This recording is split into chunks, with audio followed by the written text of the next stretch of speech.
বারুইপুরে একেবারে গ্রাউন্ড জিরোয় যেখানে এই ঘটনা ঘটেছে, যে পুকুরে ফেলে দেওয়া হয়েছিল সেই সব জায়গায় তল্লাশি, সেই সব জায়গায় সরজমিনে দেখার জন্য বারুইপুরের ডিজি সিদ্ধিনাথ গুপ্তা ঠিক কি হয়েছিল ধৃতদের বয়ান মেলানোর সঙ্গে একেবারে প্লেস অফ অকারেন্স দেখা, যেখানে এই ঘটনা ঘটেছে, যেখানে এই ঘটনা ঘটেছে। অর্পণ আছে আমার সঙ্গে। অর্পণ, একদমই দেখো, যেখান থেকে এই নাবালিকার মৃতদেহ উদ্ধার হয়েছে এবং যেখানে এই খুনের ঘটনা ঘটেছে বলে প্রাথমিকভাবে মনে করছে পুলিশ, তা সেই জায়গায় পরিদর্শনে এলেন ডিজি এবং শুধু ডিজি না, সিটের সমস্ত সদস্য এবং বারুইপুর পুলিশ জেলার একাধিক পুলিশ কর্তারা এসে সরজমিনে দেখলেন এবং সেখানে আসা নয়, সেখান থেকে নানান তথ্য ইতিমধ্যেই সংগ্রহ করা হয়েছে। যেমন বেশ কয়েকটি তথ্য নেওয়া হয়েছে এলাকার মানুষের কাছ থেকে, এর আশেপাশে যে বাড়িগুলো রয়েছে সেখান থেকে মানুষের সঙ্গে কথা বলা হয়েছে। রেলগেট যেটা রয়েছে, রেলগেট পার হয়ে যেখানে যেতে হয় সেই রেলগেট দিয়ে রেলগেটের যে গেটম্যান ছিল তার সঙ্গে কিছুক্ষণ কথা বলে এবং এই ঘটনার পূর্ণাঙ্গ তদন্ত হবে এবং পূর্ণাঙ্গ তদন্ত করে সমস্ত পারিপার্শ্বিক বিচার করে তা দেখা হবে বলে জানান তিনি। এর পাশাপাশি সিটের সদস্যরা এই মুহূর্তে ঘটনাস্থল থেকে বের হয়ে তারা বারুইপুর এসপি অফিসের দিকে তারা রওনা দিয়েছেন এবং এই ঘটনার সঙ্গে যারা জড়িত রয়েছে প্রত্যেকের কঠোর শাস্তি হবে এমনটাই তিনি জানান।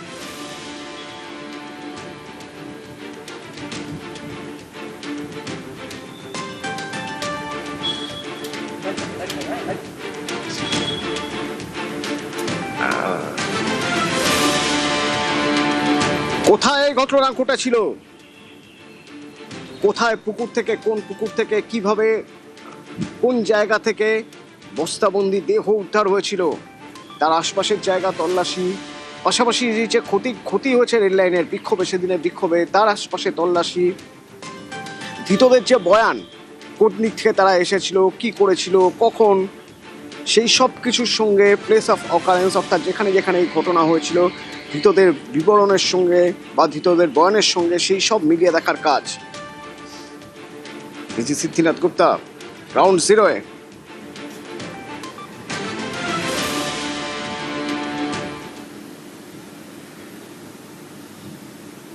বারুইপুরের সূর্যপুর, এই সূর্যপুর নিয়ে এলাকার মানুষের ভয়ঙ্কর অভিযোগ।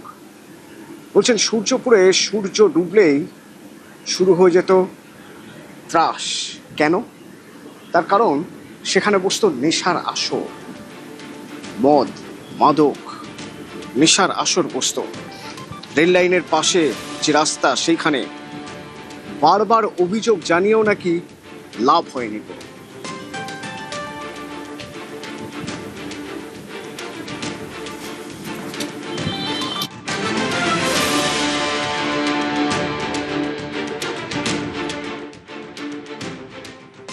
আমাদের বাড়ির পাশেই পুরো রেল লাইনের পাশে সব নেশা, গাঁজা, পাত্তা, নানান জিনিস করে বেড়াতো। আমাদের গ্রামবাসিন্দা অনেক কিছু ভাবে চেষ্টা করেছিলাম বন্ধ করার, কিন্তু প্রশাসনের মাধ্যমে আমরা সেই সাপোর্টটা পাইনি যে ওদেরকে বন্ধ করব। বিশেষত আমাদের এই সূর্যপুর এরিয়া থেকে আলিপুর এরিয়া বেশ করে এরা এই গাঁজা, পাত্তা, চরস এগুলোর সঙ্গে জড়িত, অসামাজিক কাজের সঙ্গে জড়িত। আমরা এই সব অসামাজিক কাজ আমাদের চোখের আগেও কম বেশি আসতো। আমরা ক্লাবের তরফ থেকে হোক বা সামাজিক ছেলে মানুষ মিলে এটাকে বন্ধ করার অনেক চেষ্টা করেছি, কিন্তু সেইভাবে সুরাহা হয়নি। আমরা চাইছি এই যে অসামাজিক কাজকলাপগুলো এখানে চলছে, প্রশাসনের দিক দিয়ে একটা স্টেপ নেওয়া হোক। এমনকি পুলিশ মন্ত্রীর কাছেও আমাদের আবেদন যেন এই অসামাজিক কার্যকলাপ যেন সূর্যপুর এরিয়ার মধ্যে না থাকে, সেরকম একটা পরিকাঠামো তৈরি করে। এটা সূর্যপুর রেলগেটের কাছে মদ, গাঁজা, পাত্তা এইসব ওখান থেকেই তো খেয়ে দিয়ে সব মানুষ উৎপত্তি হয়।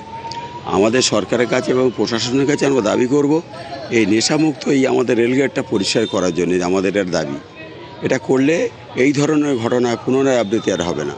সূর্যপুর হাট হাটের মধ্যেও কয়েকজন এরম আছে এই গাঁজা ফাজা বিভিন্ন মাদক ব্যবসা করে, ছুটিয়ে ব্যবসা করে। এগুলো এটাকে বন্ধ করার জন্য যদি আপনাদের মাধ্যমে নতুন সরকারের কাছে আবেদন করব, আমাদের সিএমের কাছেও আবেদন করব যে এই জায়গাটা থেকে এইটাকে মুক্ত করার জন্য আবেদন করব। এই ছোটো ছোটো শিশু বাচ্চাদের এইভাবে আর হতে হবে না। এটা যদি না ঠিক করা যায় আগামী দিন এরম ঘটনা আবার ঘটবে। বারুইপুরের সূর্যপুরে যে নারকীয় ঘটনা ঘটেছে, সেই ঘটনার পর কার্যত ক্ষোভে ফুঁসছে এলাকার মানুষজন। কারণ যে সূর্যপুর বাজার, সেই বাজার সংলগ্ন রাস্তাতেই কিন্তু এই যে ট্রেন লাইন রয়েছে, সেই ট্রেন লাইনের পাশ দিয়েই চলতো অসামাজিক কাজকর্ম। একাধিকবার এলাকার লোকজন সেই বিষয়টি প্রশাসনের থেকে শুরু করে স্থানীয় যে নেতৃত্ব ছিল তাদের কাছে বলেও কোনো সুরাহা হয়নি। তবে যে ট্রেন লাইন রয়েছে, সেই ট্রেন লাইনের পাশেই সন্ধ্যা নামলেই চলতো দুষ্কৃতীদের নৈরাজ্য। নেশাভাম থেকে শুরু করে খুন জখম ছিনতাই চলতো এই ট্রেন লাইনের পাশে। তবে এর আগে কেন আগের সরকার ব্যবস্থা নেয়নি, সেই নিয়েই প্রশ্ন তুলছে এলাকার মানুষজন। নতুন সরকার এসছে, ইতিমধ্যেই যে নারকীয় ঘটনা ঘটেছে, সেই ঘটনার পর মৃত নাবালিকার মায়ের সঙ্গে এবং বাবার সঙ্গে কথা বলেছে রাজ্যের মুখ্যমন্ত্রী শুভেন্দু অধিকারী। তবে এই কথা বলার পর কার্যত এলাকার মানুষ আশায় বুক বাঁধছে যে এবার অন্তত এই যে নেশার যে স্বর্গরাজ্য তৈরি হয়েছিল এই এলাকা, তা থেকে সুরাহা পাবে এলাকার মানুষজন। ভাঙড় থেকে কল্যাণ মণ্ডল, নিউজ 18 বাংলা। প্রশাসনকে বারবার জানিয়েও কোনো লাভ হয়নি, কিন্তু এবার তো প্রশাসন বদলেছে, এবার তো সরকার বদলিয়ে গিয়েছে। এতদিন ধরে এর আগে কোথাও দেখা গিয়েছে অপরাধ হলে আলটপকা মন্তব্য, কিন্তু এবার এই বারুইপুরের ঘটনায় যদি দেখি 24 ঘন্টার মধ্যে মূল অভিযুক্ত গ্রেপ্তার, অর্থাৎ অপরাধে জিরো টলারেন্স, কড়া হুঁশিয়ারি মুখ্যমন্ত্রী শুভেন্দু অধিকারী। तुरंत कार्रवाई किया है। उनका गार्डियन के साथ भी कल मेरा बात हुआ है। लेजिटिमेट जिनका जो सुझाव था, उम्मीद था सरकार की, पर सरकार पूरा करना चालू कर दिया।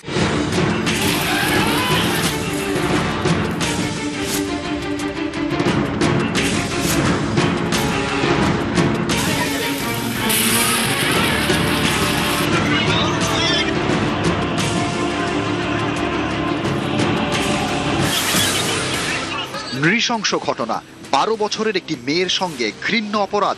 খবর প্রকাশ্যে আসা মাত্রই অ্যাকশনে সরকার, তৎপর মুখ্যমন্ত্রী, আসরে রাজ্য প্রশাসন, 24 ঘন্টায় গ্রেপ্তার মূল অভিযুক্ত।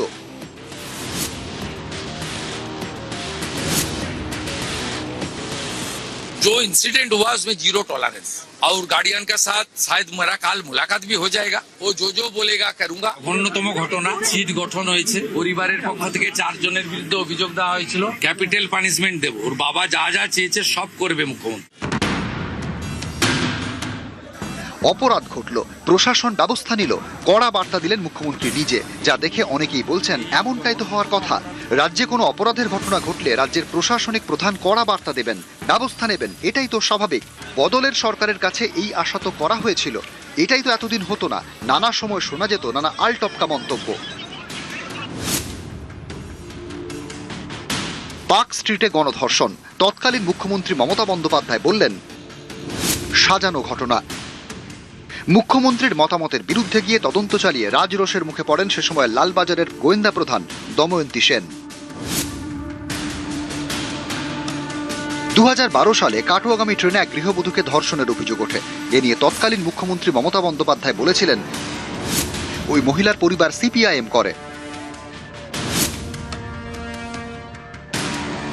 কামদুনি গণধর্ষণের পর শোনা গিয়েছিল ছোট ঘটনার তত্ত্ব। এত 10 কোটি লোক, কোথাও যদি ছোট একটা ঘটনা ঘটেও সেটাকে আমরা সমর্থন করি না, নিন্দনীয় আমি সবসময় করি। সন্দেশখালী কি করে টাকা দিয়ে সাজানো হয়েছিল। হাঁসখালি গণধর্ষণ কাণ্ডের পর মমতা বন্দ্যোপাধ্যায় মন্তব্য করেছিলেন ঘটনাটা খারাপ, কিন্তু ছেলেটার সঙ্গে অ্যাফেয়ার ছিল। দুর্গাপুরে মেডিকেল ছাত্রীকে গণধর্ষণের অভিযোগ, এক্ষেত্রে তৎকালীন মুখ্যমন্ত্রী যা বলেছিলেন তাতেও বিতর্কের ঝড় ওঠে। How they came out in the night at 12:30, and especially the girl child at night time, they should not be allowed to come out in the outside. I don't care that. এসব দেখে অনেকেই প্রশ্ন তুলতেন, খোদ রাজ্যের প্রশাসনিক প্রধান যদি এমন মন্তব্য করেন তাহলে আর কি তদন্ত হবে, বিচারই বা কি করে মিলবে? আরজিকর কসবা ল কলেজের ক্ষেত্রে তো তদন্ত ধামাচাপা দেওয়ার অভিযোগ উঠেছিল মমতা বন্দ্যোপাধ্যায়ের প্রশাসনের বিরুদ্ধে।